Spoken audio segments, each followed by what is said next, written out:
Welcome back to another episode of our Kings related podcast, wherever you may be. And this post game recap of the Sacramento Kings 130-104 loss on this Thursday evening in the Bay, San Francisco, to the Golden State Warriors. And for the first time in the Doug Christie era, the Kings have lost 3 straight games, and the Kings dropped their third tonight on a night where Stephen Curry makes history with his 4,000th three-pointer made, and the Sacramento Kings get absolutely torched from the three ball as the Golden State Warriors pulled away in this game. The Kings did cut it to 6 points in this game, but after that, it was all Golden State in this game. And they started off, the starting lineup was Malik Monk, you had Zach LaVine, you had DeMar DeRozan, you had Keegan, and then you had JV. JV did not play in this second half.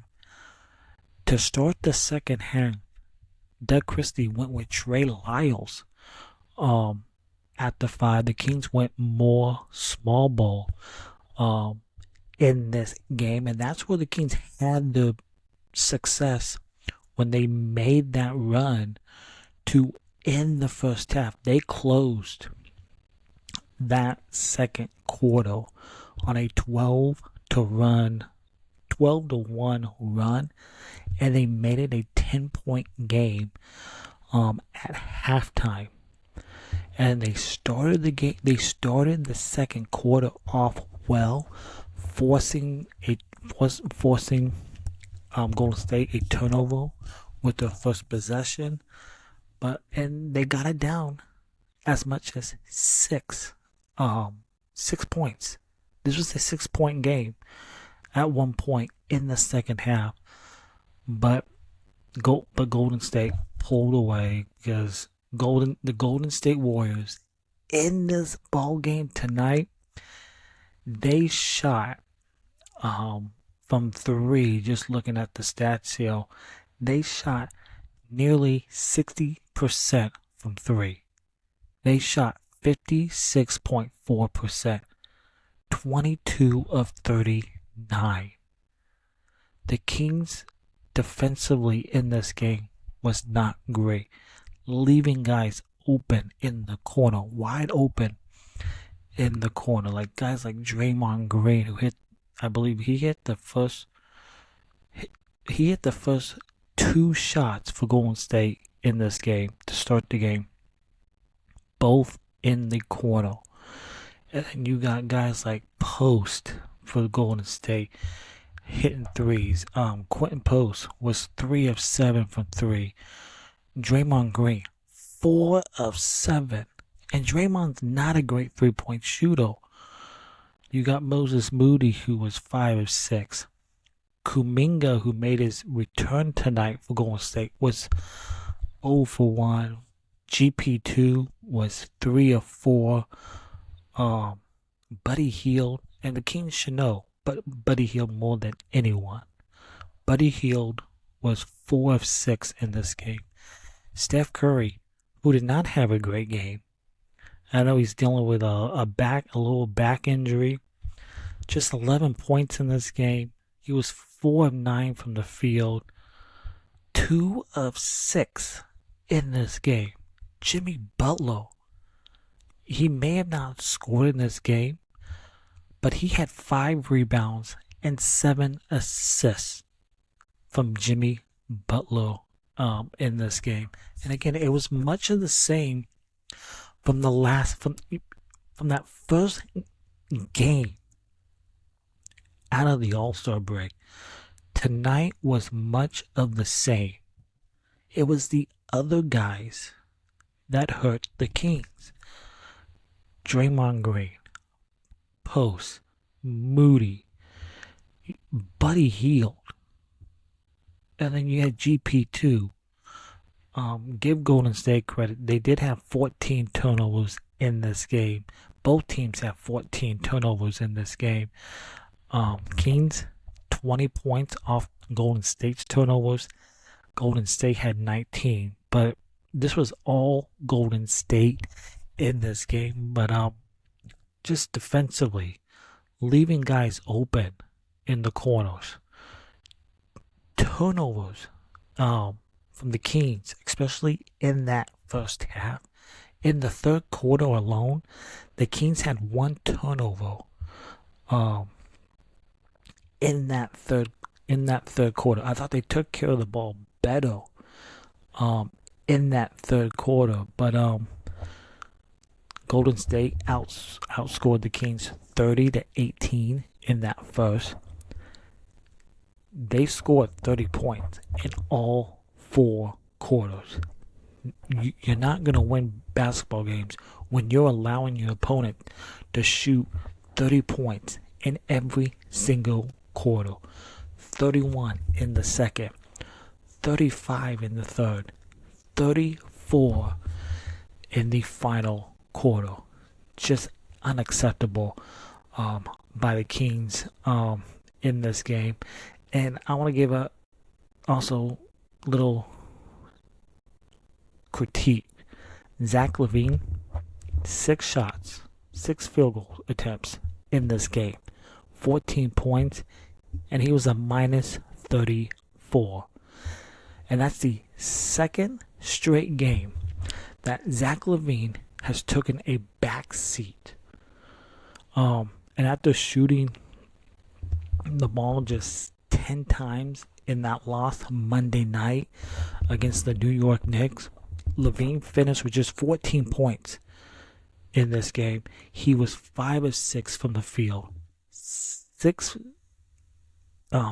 shots in this game against the Warriors, including 4 from 3.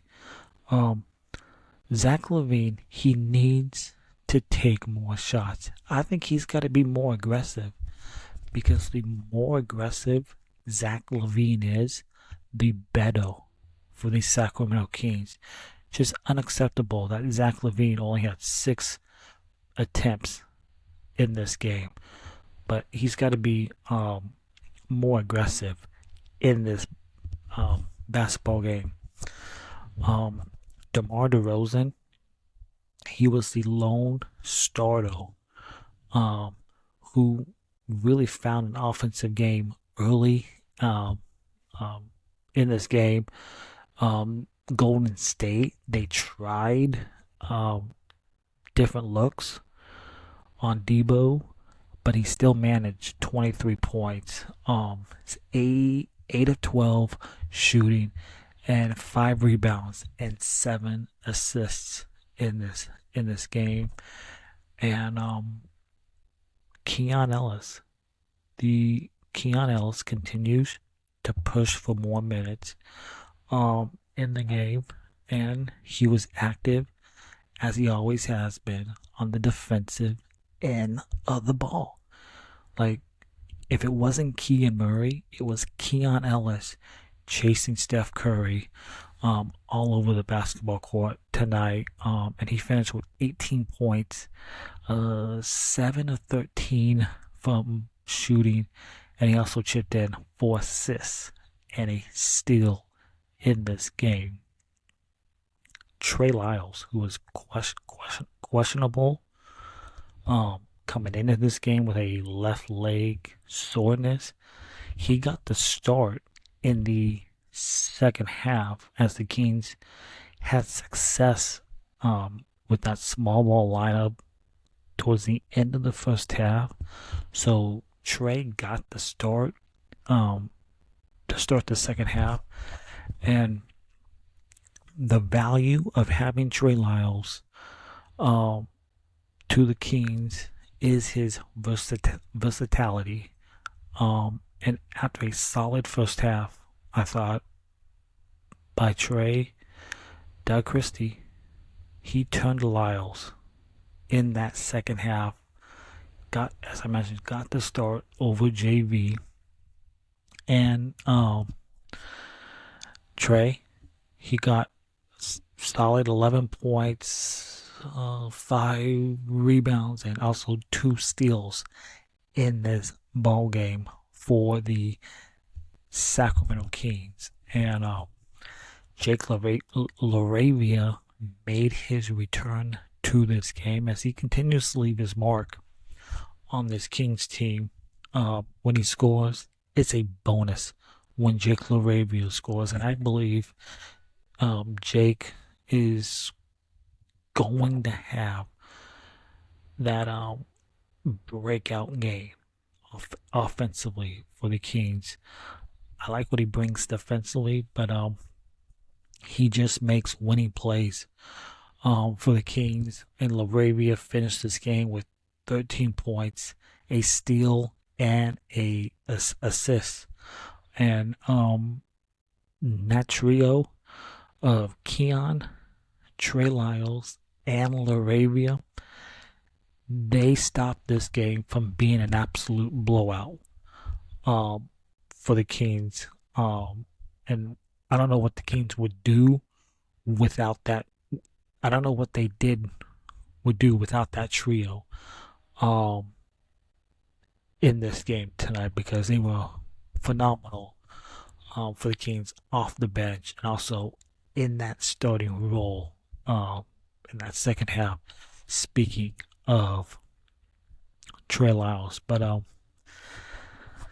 this game, the game plan for the Kings was clearly to take away Steph Curry and Jimmy Butler and make somebody else beat you.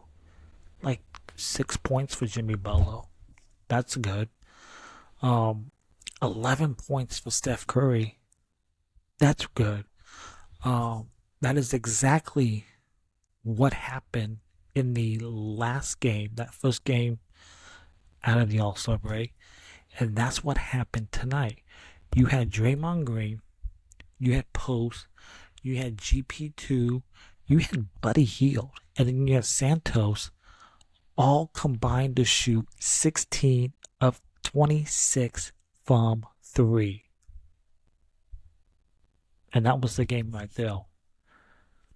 I thought the defensive game plan was great, was good, but the Kings kept leaving guys wide open in the corners. You kept turning the ball over, and you can't do that against this Golden State team. This Golden State team coming into this game, winning 5 in a row, 10 of the last 11 games coming into this game. They've been playing incredibly well since getting Jimmy Butler.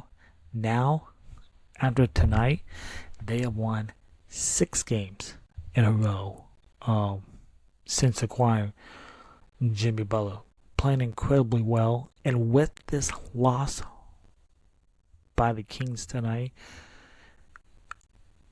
you can kiss any hopes that the Kings had of maybe getting that 6th seed. If that was a fruition, you can kiss that goodbye. You're not getting that 6th seed. And also, any hopes the Kings had of getting that like a 7th or 8th seed, you can kiss that goodbye. Because I think, in my opinion, I think with this loss, I think tonight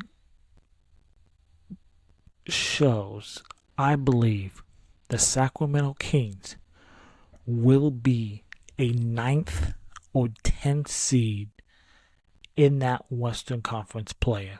I believe that's where this Kings team is heading. They're either going to be a 9th seed or a 10th seed with this loss. And it doesn't get any easier. You got another tough game tomorrow night. A team that's behind you in the Phoenix Suns. And a team that you may be facing in a play-in if the Suns get to that play-in. So, and also, the Kings were down as much as 17 in this game.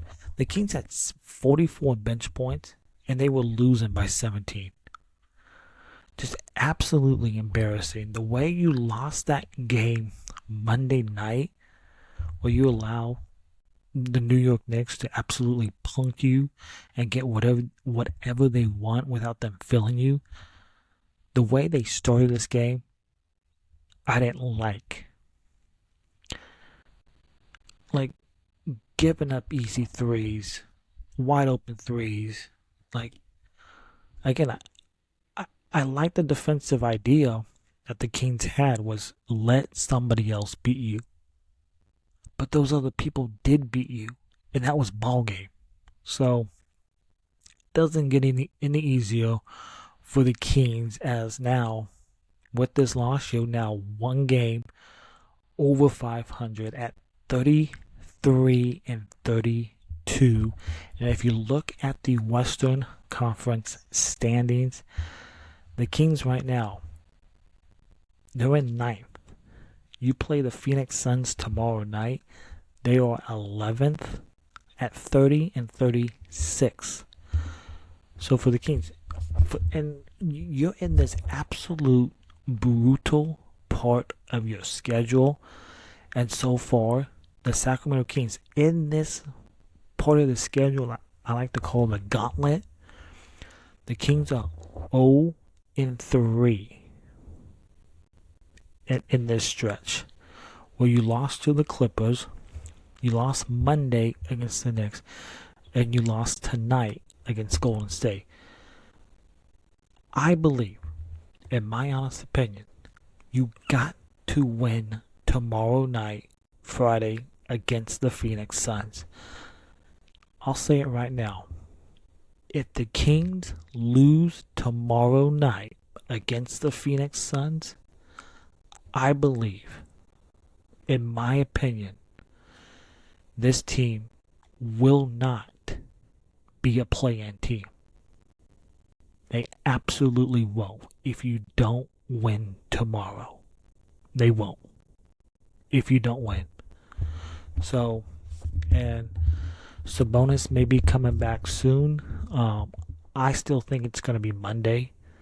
So I would not have him play tomorrow. I think I would, and then after tomorrow you have Saturday off, then you have Sunday off, then you play Monday on St. Patrick's Day at home to kick off that 7-game homestand against the Memphis Grizzlies. So I think I would bring him back for that game against Memphis. So not a great night for the Sacramento Kings on this night. So Kings lose 130 to 104 as they get absolutely torched from the 3-point range, and they fall to the Golden State Warriors. And now, if you want to look at go back to the standings, the season series is now tied at 2-2 between the Kings and Golden State. And just for tiebreaker situation, I think because they're in the same division, I believe the tiebreaker would be the division, and that's where the Kings have the advantage over the Golden State Warriors right now. Golden State in the division is 3-10, and 2 of those wins are against the Kings. Kings are 4-9 within the division, so still not great. And Kings are not a great team anyway. So the Kings are a franchise stuck in purgatory. stuck in the middle, in the absolute worst position to be in when you are a franchise. You can beat the teams you're supposed to beat, like the bad teams. But for the Kings, who are 12 and 21 against teams over 500, it's not great. That is a team stuck in the middle. And for this offseason, I believe there should be changes to this team. You got some talented players on this team, but it is a poorly, and I mean capital P, poorly constructed roster. And that's why this offseason, I would make a change in that front office. Everyone needs to go. And you just look at the Western Conference. I watched last night a young and an exciting Portland team nearly beat the New York Knicks in overtime. And that is a Portland team that's going to be better next season. And that is also a Portland team that is absolutely past Sacramento. You look at all these teams in the West that have traded their star players. They have rebuilt, and now look at them. I'm just going to name these teams right now. Teams in the Western Conference that have traded their star player and have rebuilt, and look at where they are now. They are in the playoffs. Oklahoma City, best team in the West, traded their star players, rebuilt, and now they're the best team in the West. The Houston Rockets, they traded their star. They rebuilt, and now they're sitting 5th in the West. Young, exciting team, and they're only going to get better. You look at the Portland Trailblazers, who traded their star player, rebuilt, and they are going to be better next year. You look at San Antonio. You have a full year with Fox and Wemby. That San Antonio team will be a playoff team next season. You look at the Utah Jazz. That's a team that they traded their star player. They're going through a rebuild. They're going to be better, probably better than Sacramento.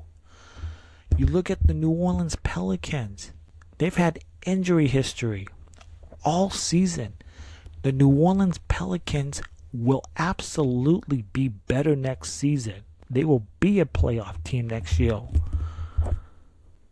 Sacramento, the one thing Sacramento has never done is they have never had a full-on rebuild. Because this franchise loves, and I mean loves, taking shortcuts after shortcut after shortcut after shortcut. And where has that gotten this franchise? It has gotten them absolutely fucking nowhere. Nowhere. That's why when the Kings traded De'Aaron Fox, I would have gone full rebuild